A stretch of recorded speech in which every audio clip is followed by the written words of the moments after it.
नमस्कार, आप देख रहे हैं सच बेधड़क। मैं हूं आपके साथ सौरभ शर्मा। संसद का शीतकालीन सत्र समाप्त हो गया, पीछे छोड़ गया तो बस हंगामा। सदन में किसान, संभल और मणिपुर की और अडानी के मुद्दे पर जमकर बहस हुई, लेकिन हंगामे और बहस में जनहित का मुद्दा कहीं पीछे छूट गया। लोकसभा राज्यसभा में हंगामे और धक्का मुक्की कांड की चर्चा खूब हुई, लेकिन काम कितना हुआ इसकी चिंता कौन करेगा। 26 दिन में 20 बैठकें हुई, 62 घंटे काम हुआ, लेकिन 12 दिन में महज 10 मिनट ही प्रश्नकाल चल सका।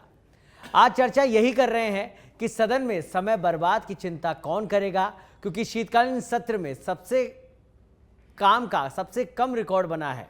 एक सबसे अहम सवाल यह है कि देश की जनता के टैक्स के पैसे से ही संसद चलती है, लेकिन जब जनहित के मुद्दे की गूंज ही नहीं, विकास की बातें और जनता के सवालों पर बहस ही नहीं, तो फिर सत्र बुलाने की क्या जरूरत। तो आज बात इसी पर।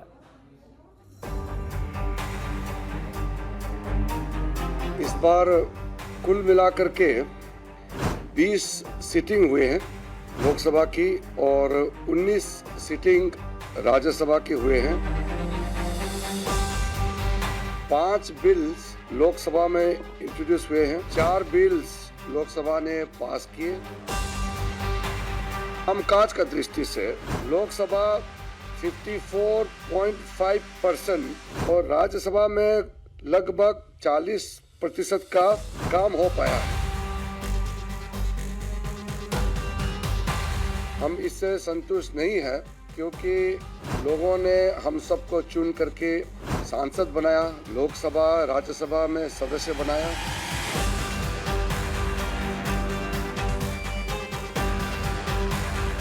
काफी ऐसा गतिविधि देखने को मिला जिससे कामकाज को भी नुकसान हुआ और संसद के गरिमा को भी नुकसान पहुंचाया है।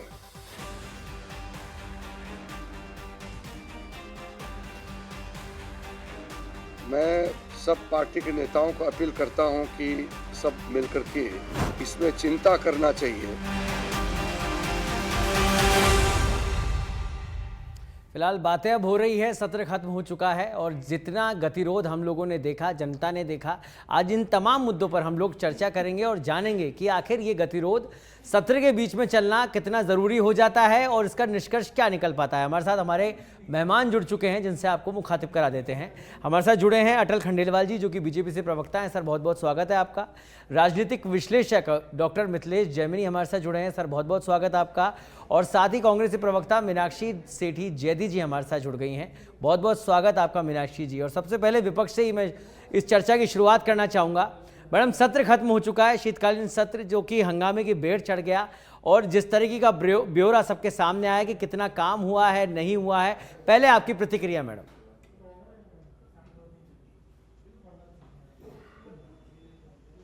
मीनाक्षी जी। जी, ये जो इस बार का ये सत्र रहा, इसमें जिस तरह से सत्ता पक्ष ने जो भी मुद्दे विपक्ष ने उठाने चाहे वो उठाने नहीं दिए, उनको परमिशन नहीं दी, कहीं ये भी एक वजह रही है। और फिर जो बयान कल हमारे माननीय गृह मंत्री जी ने दिया, जिसके बाद ये सारा हंगामा और ज्यादा बढ़ गया, तो ये देश के लिए एक चिंताजनक बात है। हमारे जो एक उच्च सदन है, जिसका की काम है कि वो संसद में कानून पारित करे, जो जनता से के जुड़े हुए मुद्दे हैं वो उठाए, उन पर बात नहीं करने का मौका दिया गया। अडानी का मुद्दा हमने उठाने की कोशिश की, मणिपुर पे हमने जवाब मांगने की कोशिश की, तो उन सब बातों पे कहीं सत्ता पक्ष अपना मुंह छुपाता दिखाई दिया, जो कहीं से भी लोकतंत्र के लिए अच्छा संकेत नहीं है। ठीक है, ठीक है। अटल जी, प्रतिक्रिया आपके सर। देखिए, ऐसा है कि बेसिकली ये दुखद है कि बहुत कम इस बार शीतकालीन सत्र में काम हुआ है। लेकिन देखिए, जिस तरीके की नैतिकता संसद में होनी चाहिए उस तरीके से है नहीं। शुरू से ही एक मन बना के आते हैं कि भी संसद को नहीं चलने देना है। जब भी सत्र शुरू होता है, मैं ये पहले भी हो चुका कि भाई आप देखिए पिछले 6 मतलब पिछली आप अगर 10 सत्र देखेंगे तो उसमें कभी पेगासस को लेकर आएंगे जो कहीं और देश में उठाया जाएगा, और फिर यहाँ कभी ये किसान आंदोलन को लेके आएंगे और देश में, कभी ये आप देखिए शेयर मार्केट की घटना पे आएगा, कहीं पर और उठेगी बात, और यहाँ पर कभी अडानी को लेकर के आएंगे, कभी हिडनबर्ग को लेकर आएंगे, और फिर सत्र में हंगामा शुरू कर देंगे जी। जब कोई एक मानसिकता के साथ आए कि मुझे हंगामा ही करना है, तो वो फिर हंगामा ही करेगा। ठीक है। वो आप बाहर से ही शुरू हो जाते हैं। आप देखिए कभी फिलिस्तीन, क्या लेना देना फिलिस्तीन का, लेकिन वो फिलिस्तीन का बैग लेकर के मतलब उनका ही मिथिलेश जी, कभी दोनों फोटो पार्टियों दिखाने के, की दोनों कोशिश देश की करेंगे। बड़ी पार्टियों के जो प्रवक्ता हैं उनके रिएक्शन आपने सुन लिए। सत्र जो है वो खत्म हो चुका है, हंगामे की बेड़ चढ़ चुका है। सर, आप किस नजरिए से देख रहे थे?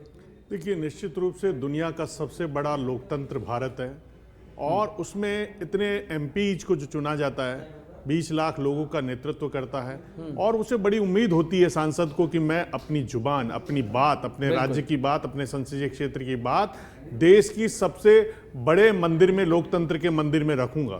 लेकिन कहीं न कहीं पक्ष और विपक्ष दोनों की जिम्मेदारी है कि एक तरफ हम संविधान का 75वां दिवस मना रहे हैं, 75 साल पूरे होने का जश्न मना रहे हैं, और दूसरा जिस तरीके का नजारा देखने को मिला है, आप देखिए द्वितीय विश्व युद्ध के बाद 50 देश दुनिया में आजाद हुए, और 50 से ज्यादा देशों ने अपना संविधान बदल दिया, कई देश आजाद हुए।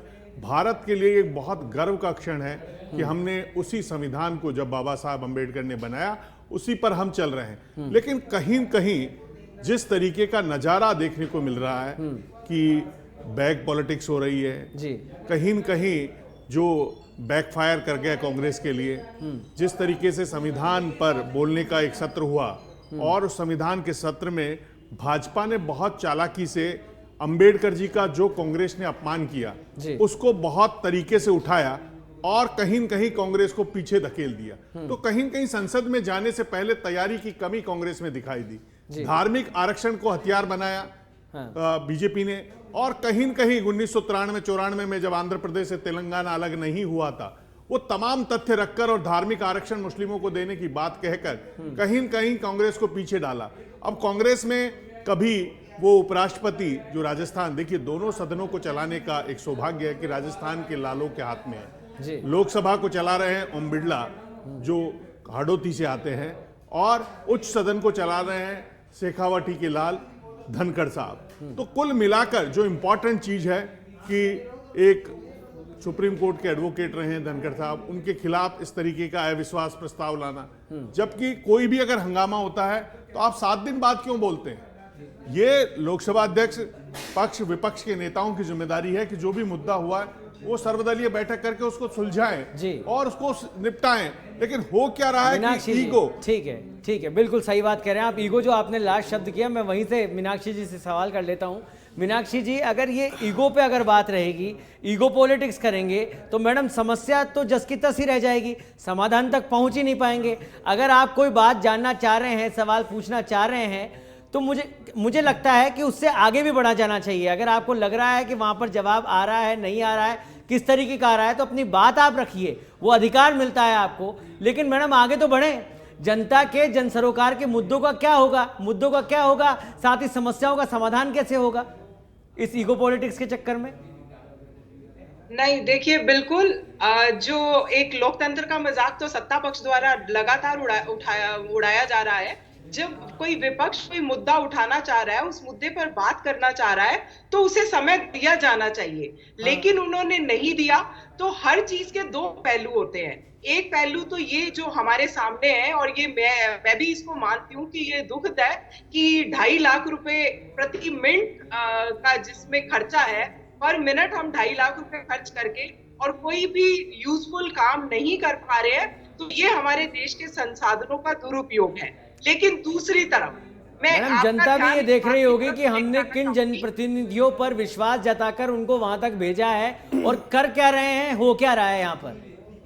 नहीं, बिल्कुल। तो उसका दूसरा पहलू भी ये है कि डेमोक्रेसी में जो पार्लियामेंट डिसरप्शन है, पार्लियामेंट में जनता से जुड़े मुद्दों को उठाने का मुद्दा जो वो है, वो भी विपक्ष के पास है। इसमें मैं जो हमारे माननीय अभी सत्ता पक्ष के दो नेता, बड़े नेता जो आज हमारे बीच दुर्भाग्यवश नहीं है, सुषमा स्वराज जी और अरुण जेटली जी, उनके 2012 के वक्तव्य आपके सामने पेश करना चाहूंगी। उसमें सुषमा स्वराज जी ने कहा था कि not allowing parliament to function is a form of democracy like any other. तो ये सुषमा स्वराज जी का उस टाइम का स्टैंड था कि अगर हम कोई मुद्दा उठाने के लिए पार्लियामेंट को डिसरप्ट कर रहे हैं, तो ये भी एक तरह से हमारा एक डेमोक्रेटिक प्रोसीजर है। और सेम बात अरुण लेकिन जेटली जी मैडम, ने आप कही। जो अधिकार की बात कर रही हैं, अगर डिस्टरबेंस इतना हो कि काम ही नहीं हो पाए, तो ये कौन सा अधिकार मिल गया आपको कि देश का काम ही नहीं कर पा रहे? अटल जी, अटल जी, जिम्मेदारी सबसे बड़ी सत्ता पक्ष की है। सदन सुचारू चले, सदन में काम हो, जनता को रिवर्ट क्या देंगे सर? आप सौरभ जी इस बात को समझिए कि देखिए, पहले ये मणिपुर करते थे, ये चाहते हैं कि भी ये जो बोले और जिस व्यक्ति से बोलने के लिए कहें, बस वो दो स्टैंड अप करें, वो खड़े हो और वो जवाब दे। अरे ये हमारे भी अपने अधिकार हैं। इन्होंने मणिपुर में पिछली बार देखी क्या किया कि मणिपुर की चर्चा कीजिए। मणिपुर में पहले हमारे गृह मंत्री अमित शाह साहब ने पूरा स्टेट क्या नहीं साहब, प्रधानमंत्री जी ने नहीं बोला, इन्होंने इतना हंगामा किया। लास्ट डे प्रधानमंत्री जी खुद आए, बोले, इन्होंने वो सब चले गए, मतलब उठ के, और प्रधानमंत्री जी बोल रहे लेकिन वो सुनना नहीं चाह रहे और वो हंगामा करके और चले गए। ये कौन सी परंपरा हुई? ये एक माइंडसेट बना करके आकर के और हंगामा करना हर बार। आप बताइए, आपको बात करनी है तो किसी भी पर बात कर सकते हैं। मीनाक्षी जी, मैं आ रहा हूं, एक बार अटल जी अपनी बात रख लें, मैं आ रहा हूं। आपको बात करने का एक टाइम स्लॉट बकायदा दिया जाता है, प्रश्नकाल में प्रश्न पूछिए, लेकिन इतना हो हंगामा कि बिना वजह। आप पिछली बार देखिए, एक बार आपने देखा होगा राहुल जी अलग अलग देवी देवताओं की तस्वीरें लेकर पहुंच गए, वहां अलग अलग मुद्राएं बनाते। अब ये क्या तरीका है? आप विपक्षी की भूमिका निभाओ, अगर बड़े तरीके से पहली बार तो केवल करो। इस बातों पर अड़ जाना कि गृह मंत्री ने जवाब दिया है, जवाब प्रधानमंत्री से लेंगे, कितना सही है। और उसको लेकर जब प्रधानमंत्री पहुंच रहे हैं, अटल जी का सवाल है कि प्रधानमंत्री पहुंच रहे हैं तो आप वॉकआउट कर जाते हैं वहां से। हुआ ना पिछली बार मणिपुर के अंदर, ये ऐसा ही तो हुआ। मणिपुर कह रहे थे, जब जवाब ठीक है, जवाब ले लेते हैं मीनाक्षी जी। नहीं, तो ये जो अटल जी अभी कह रहे हैं कि कभी अडानी का मुद्दा ले आते हैं, कभी ये मणिपुर का मुद्दा ले आते हैं, तो ये मुद्दे उठाने का विपक्ष का नहीं अधिकार है, लेकिन किसी और जगह पे डीप स्टेट पे ये मुद्दे हो, और उस मतलब डीप स्टेट का कोई भी एक छोटा सा एक व्यक्ति उस मुद्दे पर बोलेगा और उसको उठा करके यहाँ पर संसद में हंगामा कर देना और देश के जनहित की बजाय देश के खिलाफ बोलना, ये कौन सा? वो ठीक है, इंटरनेशनल इश्यूज चला करके वो कर रहे हैं और आप उसका समर्थन कर रहे हैं, ये कौन सी बात हुई? आप टू द पॉइंट बात करिए। अब आपको जब कहा कि जॉर्ज सोरोस पे डिस्कस करो, तो आप कर पाए क्या? नहीं कर पाए ना, क्योंकि वो बेसिकली मुद्दा ढंग का होगा, जनहित का होगा, तो सब तैयार है, हर विषय में तैयार है। मिथिलेश जी, आप किस तरह से समझते हैं सर इसे, जो ये कटुता आ गई? मुझे लगता है कि ज्यादा समय पहले एक वक्त ऐसा भी था जब चाहे किसी भी पार्टी के राजनेता हो, एक दूसरे को सम्मान भी दिया जाता था और आचार विचार और व्यवहार भी मेलजोल खाते थे। लेकिन अब इतनी कटुता फैल गई है कि एक दूसरे को देखना पसंद नहीं करते हैं, आए दिन हंगामे होते हैं, कोई निष्कर्ष नहीं निकल पाता, समस्या रखते हैं तो वो समस्या भी हंगामे के रूप में रखी जाती है। देखिए, हमारे लोकतंत्र की सबसे बड़ी खूबी रही है पुराने राजनेताओं में कि वो स्वस्थ प्रतिस्पर्धा करते थे जी, और दिल की दूरियां नहीं थी। अब तो एक दूसरे के प्रति जो नफरत का दौर शुरू हुआ है, वो मैं लोकतंत्र के लिए एक अलार्मिंग सिचुएशन क्रिएट हो गई है कि चाहे पक्ष के नेता हो चाहे विपक्ष के नेता हो, वो उनकी मन की दूरियां नहीं होनी चाहिए। और सदन में जो मेजर इशू है, किसान का मुद्दा है, एमएसपी का मुद्दा है, जो रोड, बिजली, स्वास्थ्य, जिनके लिए सदन बनाया गया है, अब एक्चुअली हो क्या रहा है कि पार्लियामेंट्रियन को एक अलग चस्का पड़ा है कि वो इंटरनेशनल पर्सनालिटी क्रिएट करना चाहते हैं थ्रू हाउस, कि हम ऐसे इंटरनेशनल इशू उठाएं कि हम इंटरनेशनल लीडर बन जाएं। ये एक बड़ी दुर्भाग्यपूर्ण स्थिति है, क्योंकि इस देश की आत्मा गांव में बसती है। महात्मा गांधी ने कहा था कि इस देश की आत्मा गांव में बसती है, गांव का मुद्दा नहीं उठ रहा। यह सबसे बड़ा दुर्भाग्यपूर्ण बात है। जब एक गांव का आदमी उपराष्ट्रपति बना है तो उसके खिलाफ अविश्वास प्रस्ताव लाना कहां का तर्क संगत था?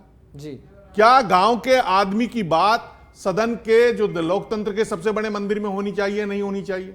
ये सबसे बड़ी बात है।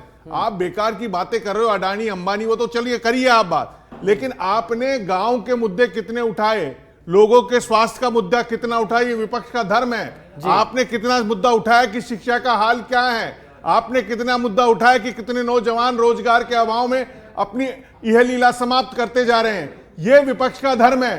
बेवजह आप इतना महत्वपूर्ण समय खराब कर रहे हैं। आप कोई ठोस सुझाव दें कि देश में बेरोजगारी ऐसे दूर होगी, देश में किसानों के मुद्दे पर एमएसपी ऐसे लागू होगी, जिस एमएसपी की बात करते हैं वो कैसे लागू हो। मिथिलेश जी, जब चर्चा ही नहीं हो रही तो सुझाव तो कहां से देंगे? ठीक है मीनाक्षी जी, ये मतभेद मनभेद तक नहीं पहुंचना चाहिए था, जैसा कि मिथिलेश जी कह रहे हैं, और अगर वहां तक पहुंच गया तो इतनी सी जागरूकता तो रहनी चाहिए कि हमको मुद्दे कौन से उठाने, जनता के हित के मुद्दे उठाने, इतनी गंभीरता तो रखनी पड़ेगी ना मैडम। बिल्कुल बिल्कुल रखनी पड़ेगी, और जनता के मुद्दे ही और उठा रहे विपक्ष, थे। मैं आपसे कह रहा हूं मैडम कि विपक्ष से ज्यादा उम्मीदें रहती है जनता को, लोकतंत्र के अंदर विपक्ष से ज्यादा उम्मीदें रहती है कि अगर सरकार कोई काम नहीं कर पा रही तो विपक्ष कराएगा, लेकिन जिम्मेदारी अगर इस तरह से निभाई जाएगी सदन के बाहर तो मैडम काम कैसे होगा?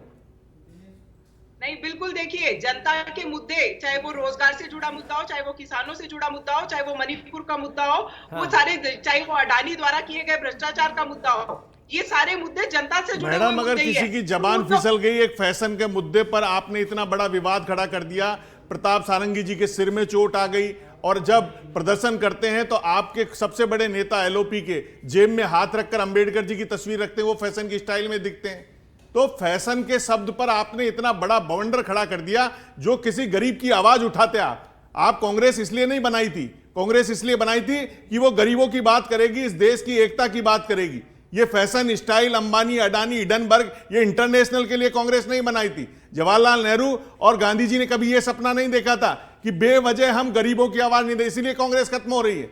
आपको नीले कपड़े पहनने की दरकार नहीं थी, आपको जवाहरलाल नेहरू और इंदिरा गांधी और गांधी के कदमों पे चलने की जरूरत थी, दोनों बहन भाइयों को। आप बेवजह अपना आपको खत्म करते जा रहे हैं। मीनाक्षी जी, अब पहले तो सौरभ जी, आपने जो राजनीतिक विश्लेषक बिठाए हैं, ये मुझे राजनीतिक विश्लेषक कम बीजेपी के प्रवक्ता ज्यादा लग रहे हैं। ये बिल्कुल ऐसे बात कर रहे हैं जो कि जैसे सच्चाई है वो मैं बोल रहा हूं, कांग्रेस को बचाने के लिए। ये विपक्ष जब ही बचेगा, जनता कांग्रेस से यही उम्मीद करती है। नहीं, तो विपक्ष अपनी जिम्मेदारी निभा रहा है, विपक्ष रोजगार का मुद्दा ही उठा रहा था। अब सौरभ जी, आप देखिए कि जब विपक्ष, अटल जी पहले जवाब दे ले, मीनाक्षी जी जवाब देते हैं, उसके बाद आ रहा हूं मैं आपके पास। हाँ मीनाक्षी जी बोलिए। हाँ, तो विपक्ष अपने मुद्दे ही उठा रहा था, उन मुद्दों को उठाने की तो परमिशन मिल नहीं रही। और जहां तक आप धनखड़ जी की बात कर रहे हैं, धनखड़ जी एक राज्यसभा के सभापति है, और राज्यसभा के सभापति का काम क्या होता है? वो निष्पक्ष रूप से दोनों पक्षों की बात सुने, ना कि वो केवल सत्ता पक्ष की बात सुने। अब इस जो राज्यसभा अभी जो हमारी अभी चली है, उसकी जो 43 घंटे का बिजनेस हुआ है, उसमें से 4.5 घंटे धनखड़ जी खुद बोले। धनखड़ जी 10% हिस्सा सदन का खुद ले रहे हैं, तो ये कहां से लोकतांत्रिक व्यवस्था हुई जी? और फिर आप कह रहे हैं कि धनखड़ जी के खिलाफ जो अविश्वास प्रस्ताव लेके आए हैं वो विपक्ष ने गलत किया है। आप कौन होते हैं यहाँ बैठ के ये फैसला करने वाले कि गलत सही क्या है? ये कि किसान के लेकिन बेटे मैडम की आवाज ठीक है, है, ठीक है, किसान लेकिन का इस बात को आप समझा पाएंगे कि केवल अंतर्राष्ट्रीय मुद्दों पर हम लोग बात करेंगे, हम लोग गांव, गरीब, किसान, मजदूर, इनकी बात नहीं करेंगे, इनके हक की बात नहीं करेंगे, तो इससे देश का विकास हो जाएगा? कर रहे हैं ना हम, गरीब आप तो अडानी की बात कर रहे हो। क्या फिलिस्तीन का लेकर के आप पहुंच जा रहे हैं कि सब फिलिस्तीन, इनको फिलिस्तीन दिख रहा है, इनको गांव की महिला नहीं दिख रही, किसान नहीं दिख रहा। आप एक बात बताइए कि धनखड़ साहब 10 मिनट ये कह रहे हैं कि 10% बोले, क्यों बोले? हंगामा। कभी धनखड़ साहब से इस तरीके से कभी किसी ने आजादी के बाद उपराष्ट्रपति से किसी ने इस अनैतिकता के साथ बात नहीं की होगी जितनी धनखड़ साहब को इन लोगों ने सुनाया है। और कोई सभापति इस तरीके से नहीं सुनेगा। वो इसलिए जवाब देगा। आप आराम से प्रश्नकाल में अपना प्रश्न पूछिए। आपको जो समय दिया जाए उसमें तो केवल टीका टिप्पणी और उसके सभापति का धर्म होता है कि वो सदन को मीनाक्षी जी कुछ बोलना चाह रही है, एक मिनट रुक जाइए अटल जी। सांसदों को आप सदन से निष्कासित करते हो, सस्पेंड करते हो। अगर गलत करेंगे तो सस्पेंड क्यों नहीं होना चाहिए? वो अपने अधिकार के तहत ही तो उसका उपयोग कर रहे हैं। यदि ये अलग से कानून तो बनाया नहीं है, सभापति को ये नियम कायदे का ध्यान है कब वो सस्पेंड कर सकते हैं, कब कोई गलत, अगर सभा को गलत तरीके से यदि कोई गलत बात करेगा, गुमराह करेगा, उपद्रव करेगा वहां पर, तो उसे सस्पेंड किया जाएगा। जी मुझे लगता है ये जो आरोप प्रत्यारोप और पक्ष विपक्ष जो आमने सामने हो रहा है, मुझे लगता है इस व्यवस्था के अंदर ही एक परिवर्तन ये भी किया जाना चाहिए कि जब जनता के मुद्दे उठाए जाएंगे, मतलब जो भी आपके मुद्दे हो, प्रश्न हो, उनका एक समय काल निश्चित हो, उसके बाद में आपको केवल जो बिल विधेयक पास होंगे उन पर चर्चा करनी जरूरी हो जाएगी। अगर नहीं होंगे तो फिर आपकी सदस्यता को निरस्त कर दिया जाएगा। ऐसी कुछ व्यवस्था सर होनी चाहिए।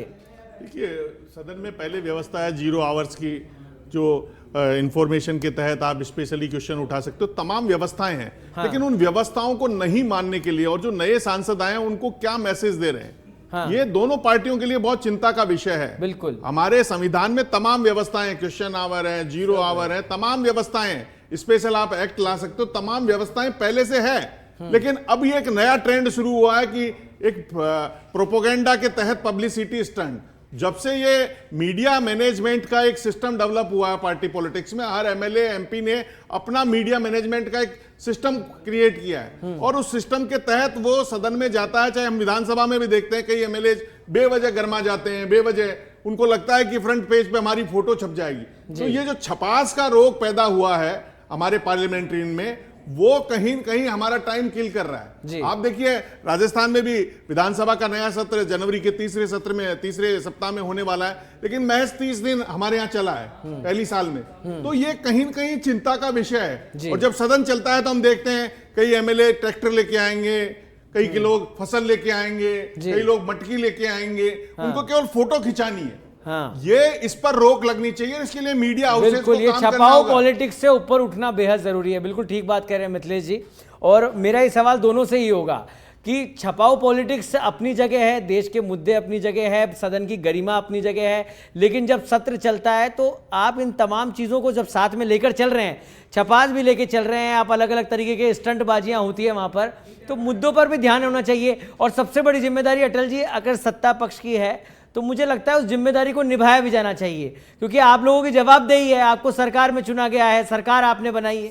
सौरभ जी, हम तो खुद कह रहे हैं कि ये बहुत दुखद है और हम जितना प्रयास हो सकता है वो सब प्रयास और जो अधिकार है वो सबको यूज करते हैं। लेकिन कोई अगर इस मानसिकता के साथ ही आए कि हमें सत्र ही नहीं चलने देना है और सत्र नहीं चलने देना ही उनकी विजय है, तो हम क्या करें? आप बताओ क्या करना चाहिए जी? क्या अगर उन्हें सस्पेंड करते हैं तो ये कहते हैं सस्पेंड करते हैं, किसी को रोका जाए तो बोलते हैं हमें बोलने नहीं देते। मैडम, अगर मुझे लगता है मीनाक्षी जी, आप बताओ क्या करे? कोई सभापति कोई भी क्या करेगा? तमाम संगठन ये बोलते हैं ये व्यक्ति, ये प्रश्न, बस ये 2 होने चाहिए, इसके अलावा कुछ नहीं। अब बताओ कैसे चले? मीनाक्षी जी जवाब दीजिए अटल जी के।